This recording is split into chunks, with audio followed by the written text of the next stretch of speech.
Indigo, comment ils vont? Aujourd'hui on est là pour une vidéo spéciale Seinen, mon top 10 Seinen. Je préviens en avance qu'il y en a plein qui vont me haïr. Je vous l'annonce direct, c'est un classement personnel que j'aime moi, déjà de 1. De 2, je n'ai ni lu Gantz, ni lu Akira, ni lu Blame, et je n'ai pas encore fini Gum, et Berserk j'ai lu que le tome 1. Donc, pour que tout le monde se calme tout de suite, je compte bien cette année lire ces chefs-d'œuvre. Il faut savoir que quand on est libraire, oui on peut lire de tout, mais moi je suis surtout axée sur les nouveautés, j'adore savoir ce qui sort, et aussi sur les mangas underground. Donc c'est pour ça que j'ai pas fait encore ces classiques, même si j'aurais dû les faire il y a longtemps, sauf qu'il y a longtemps quand j'étais jeune, mon style de manga n'était pas du tout Akira ou Berserk ou Gum, etc. etc.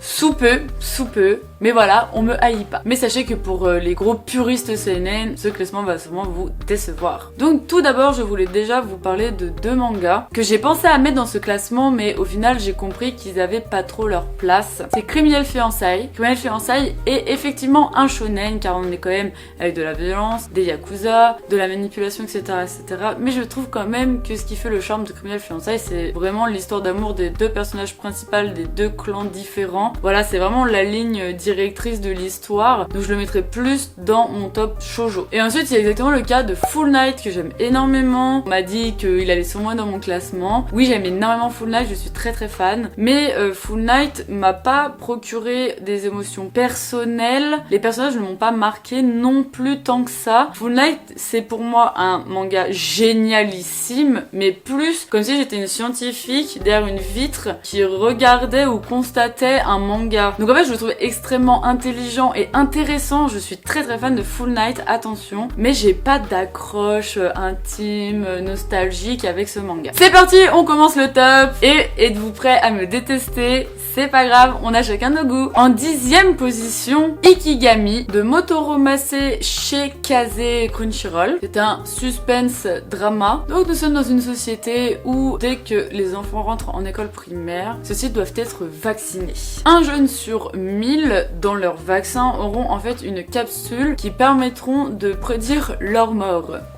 Heure et date, c'est fameux. Tout ça pour la prospérité du pays. Et du coup, nous allons suivre Fujimoto, qui est un fonctionnaire dont son travail est d'aller livrer l'ikigami permettant de prévoir la mort, donc de dire aux personnes que à telle heure et à tel jour, ceux-ci vont décéder. C'est une dystopie incroyable, extrêmement intelligente, qui montre que le gouvernement peut être un gentil petit filou des fois. Et puis c'est extrêmement bien gratté, c'est un magnifique manga. Si t'as pas lu Ikigami, fonce. En 9e position, le Requiem du Roi des Roses. C'est juste en voyant la couverture du tome 17 que je me suis dit waouh, c'est quoi ce manga magnifique? Et en fait j'ai regardé toutes les autres couves et j'ai trouvé ça déjà magnifique. Du coup ça m'a permis de me dire à l'intérieur comment c'est, et là wow, de la lumière, tellement que c'est beau. C'est pas non plus insane, mais en fait moi qui suis très fan de Tim Burton par exemple, bah voilà, j'ai vu l'aspect manga, l'aspect Tim Burton et même un peu un effet Tokyo Ghoul au dessin. J'ai trouvé ça magnifique, puis l'histoire est vraiment incroyable. Donc c'est par Ayakano chez Kiyun. Donc c'est l'histoire de Richard qui est un riche héritier d'une famille, la famille de York, qui est un peu considéré comme un enfant maudit. Oui, il est né hermaphrodite. Du coup sa mère le hait. Voilà, donc déjà ça commence par le non-amour d'une mère perturbée par le fait qu'il est hermaphrodite, mais heureusement son père lui voue un amour incommensurable. Son père, qui est du coup le chef de la famille York, va vouloir enfin avoir ce que lui estime être son rôle, être le roi d'Angleterre. Et pour cela, il va rentrer en conflit avec la famille Lancaster, qui est du coup la famille royale. Et à travers cette guerre va naître un monstre politique qui n'est d'autre que Richard. Il faut savoir que pour écrire ce manga, Ayakano s'est fortement inspiré de la pièce de théâtre de Richard III de Shakespeare. Et puis cette guerre va littéralement diviser un pays en deux. Trahison, complot, tragédie, héros torturés. Vous voulez une histoire incroyable, il faut foncer avec le Requiem du Roi des Roses. En 8e position, et ça va n'en tenir plus d'un, Sunken Rock, par notre très cher Boichi qu'on aime tant, chez Doki Doki. J'adore ce manga parce que je m'attendais à un manga à la GTO, City Hunter, je sais pas. Et en fait, je n'aime pas du tout ce genre de manga. Désolée. Et en fait, ce Kenrock, j'ai explosé de rire. C'est-à-dire qu'en fait, c'est un manga où c'est hyper sérieux, on parle de gang, de viol, de sang, de voilà. Mais en même temps, mais il est teubé ce héros. C'est hilarant, en fait il y a un côté léger, un côté lourd qui crée un équilibre parfait. Scénaristiquement j'ai adoré. Donc c'est l'histoire de Ken qui est amoureux de Yumin depuis toujours et celle-ci décide de quitter le Japon et aller à Séoul et devenir flic là-bas. Et celui-ci qui se trouve mais nul dans la vie, qui n'a aucune confiance en lui, aucune ambition à part celle d'être avec Yumin, va du coup aller en Corée pour aussi devenir flic avec elle. Mais en fait il galère de fou là-bas et lors d'une pause voilà, alors qu'il pleure son désespoir, celui-ci va croiser un mec qui va le chercher et il va lui casser la gueule. Et sauf que malgré lui, il va devenir chef d'une mafia, donc c'est-à-dire l'opposé de Yumin, alors qu'il refuse catégoriquement des chefs de mafia. En fait il n'a pas le choix parce que tout le monde lui court après. Maître, c'est génialissime. Et puis bon, on est avec Boshi, donc ça peut être que énorme, que ce soit en termes de scénario ou en termes de dessin. Le dessin de Boshi c'est incroyable. Donc si tu veux t'éclater de l'action, mais fonce avec ce Kenrock. En 7ème position, nous sommes avec Parasite par Hitoshi Iwaki chez Glénat. Alors sachez que je ne les ai pas lus. Ouais, bouh. Puis j'ai vu l'animé et j'ai kiffé, à part la fin que moi personnellement je n'ai pas aimé du tout. Mais plein de gens ont aimé la fin, c'est juste moi qui suis chiante. Mais en fait Parasite m'a extrêmement touchée, surtout sur une figure féminine. Je vais pas en dire plus, mais pour ceux qui ont vu, tout le monde sait de quoi je parle. C'est là, la Parasite. Donc en fait c'est l'histoire de notre monde où lors d'une nuit, de mystérieux flocons tombent du ciel et en réalité des sortes de petits vers sortent de ces flocons une fois atterris et en fait vont rentrer dans les humains à travers la peau. Et nous suivons Shinichi qui est un jeune lycéen. Lui en fait va se faire réveiller par ce parasite qui va rentrer dans sa main et en fait tous les parasites montent jusqu'au cerveau, mais lui Shinichi va avoir le temps de faire un garrot parce qu'il a compris tout de suite. Il s'est dit what, j'ai pas envie que ça monte dans ma tête ce machin. Et en fait ce qui va se passer c'est que l'alien va se développer ici. Et du coup Shinichi va se retrouver aliéné, métamorphosé en alien au niveau de la main. Donc ça va être extrêmement compliqué de cohabiter dans ce corps, d'autant plus que plein d'humains deviennent des aliens. Et je vous laisse découvrir ce que les aliens font de ces humains et leur objectif. C'est incroyable, c'est plein de suspense. L'ambiance, elle est insane, moi j'ai adoré. Moi personnellement je suis pas hyper fan de Shinichi, mais par contre c'est la main Muggy qui m'a fait kiffer ce manga et surtout cette tragique histoire de la proche personne de Shinichi. En 6ème position, Elfen Lied de Lin Okamoto chez Delcourt Tonkam. Je ne l'ai pas lu. Oui, boubou. Alors je vais bien vous expliquer pourquoi je l'ai pas lu. Quand j'étais jeune, donc début de mon collège, j'ai vu en animé Elfen Lied. Je n'étais plus la même personne.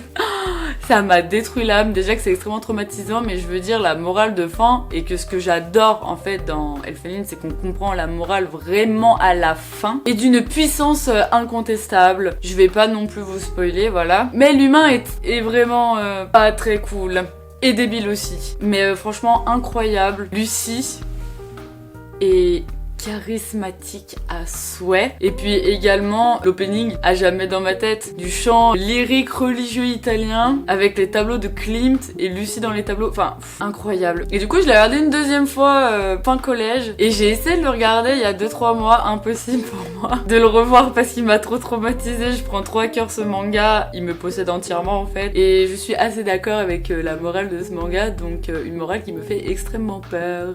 Par contre j'ai lu la fin en scan. Faut arrêter.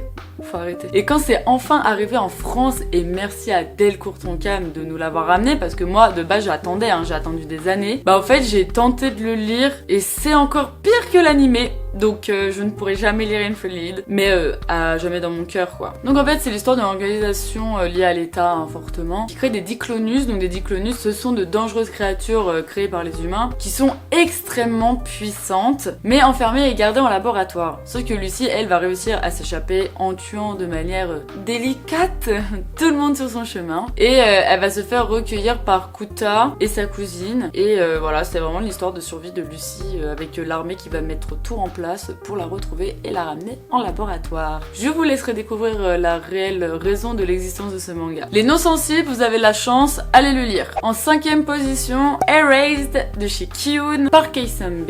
Erased est un manga en fait qui m'a étonnée parce que je déteste les thrillers et les policiers. Voilà, j'ai beaucoup de mal avec ce genre-là. Mais Erased, j'ai pris une claque monumentale. C'est l'histoire de Satoru qui est livreur de pizza et en fait qui rêve de devenir mangaka. Il vit un peu une vie qui le saoule, mais bon, pas le choix, il faut faire de l'argent. Et en fait, il a une faculté étrange de pouvoir rebrousser le chemin du temps de quelques secondes. C'est-à-dire que si un camion écrase quelqu'un, bah lui peut intervenir sous 5 secondes. Et lors d'un incident, celui-ci va commencer à se souvenir d'un traumatisme d'enfance qu'il avait oublié, lié à une affaire de meurtre. Et lors de la venue de sa mère, il va se passer un fait surnaturel qui promet une histoire puissante, de suspense, avec beaucoup d'interrogations. C'est un scénario extrêmement intelligent, un trailer intemporel. Pour moi, il fait partie des classiques trailers maintenant, Erased. Et cette ambiance glacée qu'a le manga vous glacera le cœur à jamais. On approche du premier, de toute façon, je pense que vous savez tous qui est le premier. Donc là, on va passer aux choses qui vont énormément vous décevoir. En 4e position, Oshinoko. Eh oui, Oshinoko est un seinen. Mais si t'as lu le tome 1, tu le sais très bien. C'est par Aka Akasaka et dessiné par Mengo Yokohari. Vous savez à quel point j'aime cette dessinatrice. Chez Kurokawa. Ça, pour le coup, j'ai tout lu, j'ai dévoré. Et en plus, je sais que ça nous le fait tous, mais quand c'est toi tout seul, tu découvres ton manga et tu le kiffes, et que t'en parles et tout, et que les gens aussi ils kiffent, bah rien que pour ça, c'est dans le cœur déjà. Oshinoko, le manga dont il ne faut pas se fier aux apparences. À travers des couves hyper idol K-pop, ce n'est pas le cas du tout. Je rappelle que l'anime sort cette année et que ça va être insane. Malheureusement, on peut pas en dire beaucoup,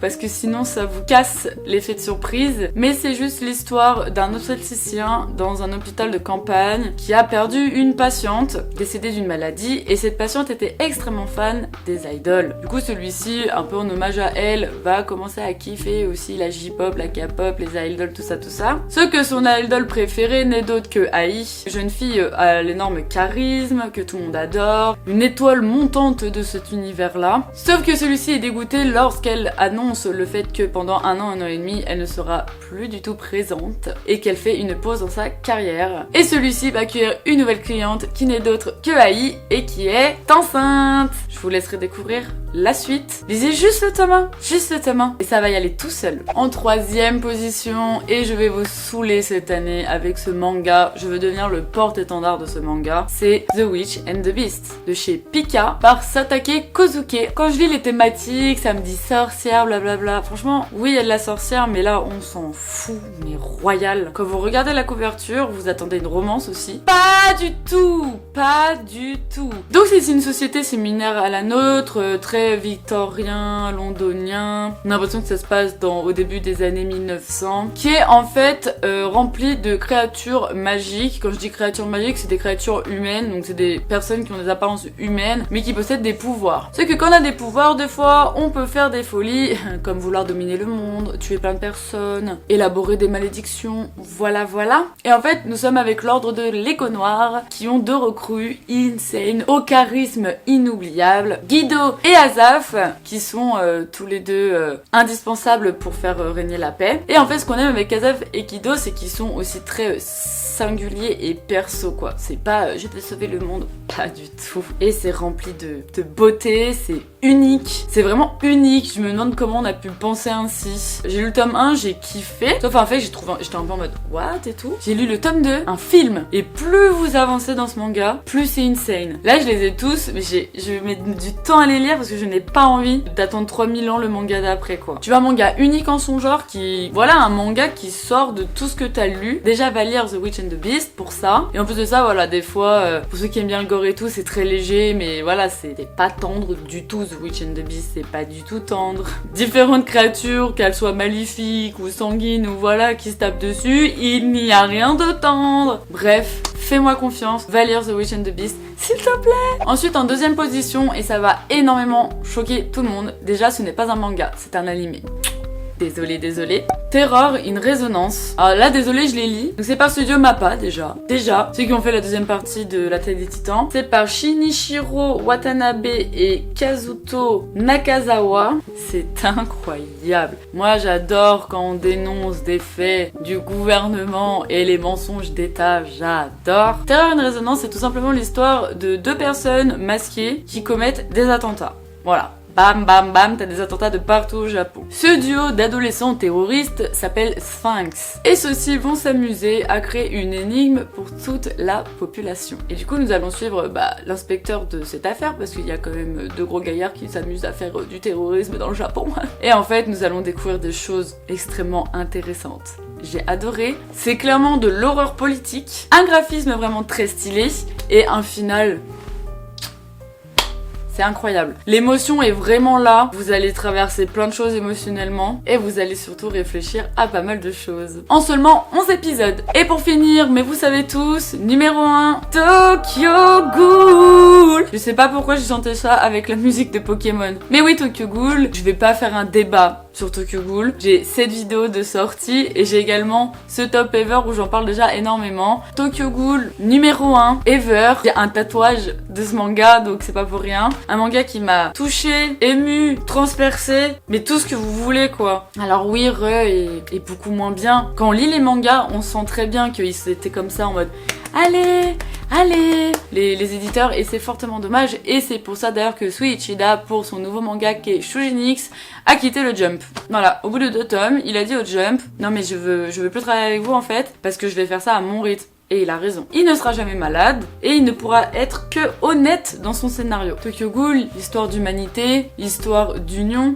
histoire de séparation, histoire de jugement, de préjugés, de trouver sa place, de quête identitaire, du lien avec l'autre, des différences, d'amour aussi. C'est un manga qui parle énormément de choses. C'est horrible parce que j'ai l'impression que je trouverai plus jamais un manga qui va autant m'émouvoir que Tokyo Ghoul. Vraiment Tokyo Ghoul, faut pas penser action, machin, genre non, c'est vraiment morale, message, qu'est-ce que veut nous dire Suichida à travers tout ça. C'est un univers qui vous transcende. Si t'aimes en fait le monde, la population, ou que ça soit même juste l'étudier, parce qu'il y a des gens qui aiment pas les gens, mais qui aiment étudier les gens en fait. Il faut lire ou regarder ce manga. Et puis Suichida dessine extrêmement bien des planches à en tomber par terre, de l'écorché, du noir, du gras. C'est beau, c'est onirique, c'est abstrait dans un monde extrêmement concret qu'est l'actuel en fait. Et je parle déjà trop, mais voilà, Tokyo Ghoul, l'histoire de Ken Kaneki qui est mi-ghoul, mi-humain et qui va essayer de réunir les humains et les ghouls, voilà, qui va essayer aussi de trouver sa place, de se faire une raison à tout ça. Et voilà, j'ai l'impression que je trouverai jamais meilleur seinen. Voilà, ça sera tout les indigos. Merci de me suivre, merci de me faire confiance, merci de pas me juger s'il vous plaît, parce que je sais que les puristes, vous êtes ouais c'est Berserk, ouais c'est Gantz, ouais c'est Akira, ouais c'est Blame, et je comprends tout à fait. Mais voilà, moi j'aime bien connaître les nouveautés et les petits bébés sous-cotés, et surtout quand je vois des petits bébés sous-cotés que je vois évoluer en anime, c'est vraiment en fait ce qui me touche le plus en tant que lectrice et que libraire, parce que du coup il y a des mangas que je vais conseiller, que moi je suis en mode j'ai trop kiffé ça, et après quand tu découvres que ça sort en animé, t'es refait en fait. Je t'invite à t'abonner à ma chaîne YouTube, la page Indigo, et à mon compte Instagram, la.page.indigo, à également me suivre sur Twitch avec Indé Indigo, et je vous dis à bientôt, à fouette.